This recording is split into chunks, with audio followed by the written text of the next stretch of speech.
Thank you everyone. Thank you, Sam. Good morning, everyone. Yeah, first of all protocols observed. My name is ODM Sifuna. I'm your senator here in Nairobi. I'm also the deputy whip of the minority in the Senate, and that's the reason why I came late. I want to apologize. I came late because we have sittings in the morning on Wednesdays, and as a whip, it's my responsibility to ensure that the sessions don't collapse due to lack of quorum. So I had to make sure that the session begins before I come here. Karoli has also reminded you that I am still the SG of ODM, and we will address those issues shortly. But first of all, Ndindi, there is no one in this room who thinks that when we are talking about the 125 people who are richer than the 43 million of us, that Sifuna is on that list. I just happen to be sitting next to you because I've seen some articles about shareholders of Kenya Power and this dividend manenos. We will address them very shortly. The conversation that is going on Parliament now is actually the debate on the President's State of the Nation address, and it is a critical conversation. I am actually very happy to have come to this particular launch because I believe that the State of the Nation is the state of the people, and luckily for me, I have not yet gotten my opportunity to debate, and the people at Oxfam, all I can say is you don't know what you have done. You don't know what you have done, because with this report, this is a very powerful weapon. All I usually tell people is just hand me the bat. I will swing that bat. Because the statistics that we are seeing here are grim statistics. When you look at Article 132 on what the President is expected to do in the State of the Nation, he's supposed to tell us all the measures taken and the progress that has been achieved by his government in realizing the values in Article 10 that Karoli Omondi has spoken about. And if you look at those articles, in fact, human dignity, equity, social justice, and equality are some of those, that he's supposed to tell us what he has done in the past 3 years to realize this. Unfortunately for me, when I see this report, I can actually state without fear of contradiction that this report is what should have been presented in Parliament as a State of the Nation. Not the other one that was read there. And my key takeaways, as my colleagues have also said, one Ndindi and another 124 people,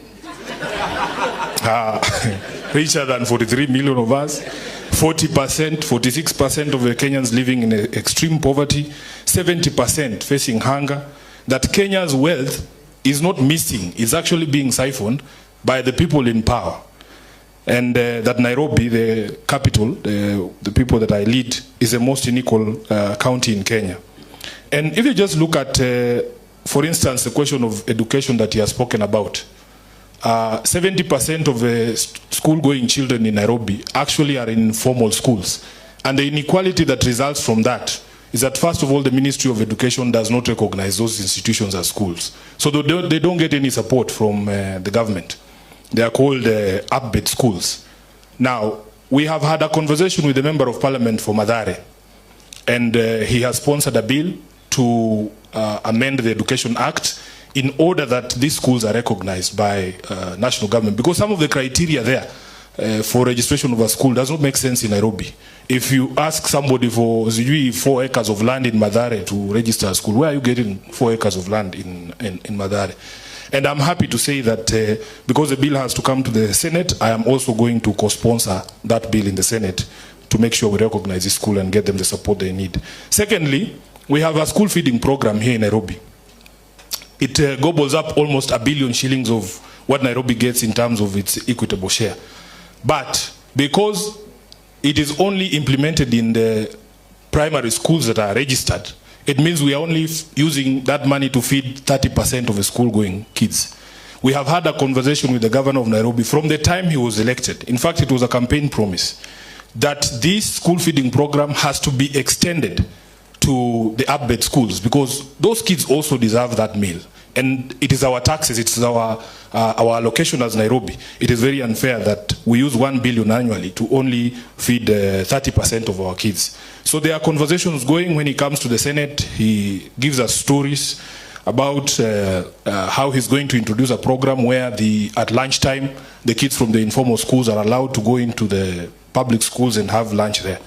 But it is yet to be implemented. Then lastly, on education, we have been very saddened. By the way, Ndindi has spoken about it, that starting January, the free day secondary education that was introduced by Kibaki is going to be thrown under the bus by the so-called Kenya Kwanza administration.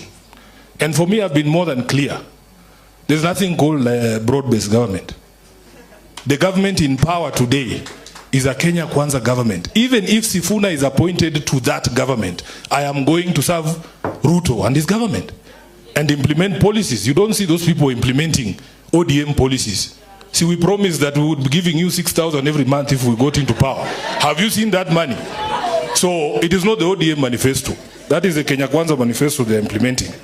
So for me, the conversations this morning are very important, because if you see the data and the statistics, we have also spoken about the taxation, that the labor income is taxed more than the capital income, and that the government is so lazy in terms of growing the number of people who can be taxed, but they decided that they are going to tax the ones that are already on the in the formal sector to death. You know, you can decide you have one cow that you milk until blood starts coming out, or get 2 cows and milk 5 liters each per day. So you have to create opportunities. You have seen the report here saying that some of the drivers of inequality is that we are not creating quality jobs. There are actually no jobs. If you just grew the number of people on the payslip group, then you have a larger base from which to tax. But they have decided that the few of you who are on the payroll are going to be taxed to death. When I look at how much money I contribute in the housing levy and these other ones, it drives me insane, man. It's crazy. I pay over 35,000 shillings for housing levy alone. And it is ridiculous. Because as I've told Ndindi there, I'm not a very rich man. That 35,000 can help me somewhere. Then there is, which one have I left out? There is solutions that have been proposed in this report. And I want to say one thing about the generation of leaders that we've seen here, Karoli, myself, and Ndindi, is first of all, good leaders must accept that there are things that you don't know, that you have certain blind spots, that there are experts and people who can give you the knowledge and the data, and that there are solutions that are progressive solutions that you can actually adapt and save the country. The problem is we have people in office who are know-it-alls. He knows everything. He's farmer number 1, doctor number 1. So he is the one who knows. He says his aggregate smarts is more than all the previous presidents combined. Who told you? We should be seeing a difference in our country if we have the most brilliant government in power today. But that is the direct opposite. Now, for me, you know, my friends here, they will, I don't know how I can say it. We are past the stage, PS, where you can tell us that your government is going to go and sit down and review this report. The Constitution prescribes wanted in order for a government 6 essential values. And the first one is human rights, the second one is equality, the third one is freedom, the fourth one is democracy, fifth is social justice, and the last one is rule of law. That is the criteria for a government. Not stadiums, not markets, not dual carriageways, none of those. So if your government does not fit in these 6 criteria, you have no business being in government. This is why, Sifuna, I am very confident in saying, your time is up, Bwana PS. Your time is up. We want to come together and form a government based on those 6 essential values. Everything else you do must be within the bounds of these 6 essential values. So mimi siongeangi mambo mingi, mimi wanasema tu kama hatuna hii serikali, then there is nothing else. Let me just finish by addressing my brother Karoli on this question of the Political Parties Act. First of all, it's not 11 billion, it's 12 billion. We want 12 billion from the exchequer. Now, there is a thinking that went into the political parties fund, Karoli, that in fact you need to free these institutions, the political institutions, because they are the drivers of democracy, from influence. From influence. And the influence of money in politics is known to cause those inequalities that you have spoken about. If you insulate political parties from government interference, from external influence, because even if you look at the act, you are not allowed as a political party to receive money from foreign sources. That is something that you know. And this 12 billion has accumulated from 2014 because the law that you passed in the National Assembly, because the Senate doesn't touch money bills. No. You passed a bill that requires that 0.3% of the revenue is set aside for political parties. Now, there is nothing wrong. If you feel that political parties don't deserve that money, just amend the law. But for as long as the law is there, you have to comply with the law. And we are within our rights to insist on something that is legal. So what happens is, right now, the people in power successively, because unfortunately ODM has not been able to form government, the people in power use this money as a tool to cripple political parties. To cripple political parties, cripple political activity. And you have spoken about, even you might have good candidates, people who want to run for parliament, for the Senate, or as MCAs, but they are crippled because our politics is very expensive. I will tell you, in the last election, because of support from some of our friends, we were able to support women who are running in single constituencies, because that is where the problem is. In the Senate, we have almost achieved the 2/3 gender rule. I think we are less by 1. In the National Assembly, there's a problem.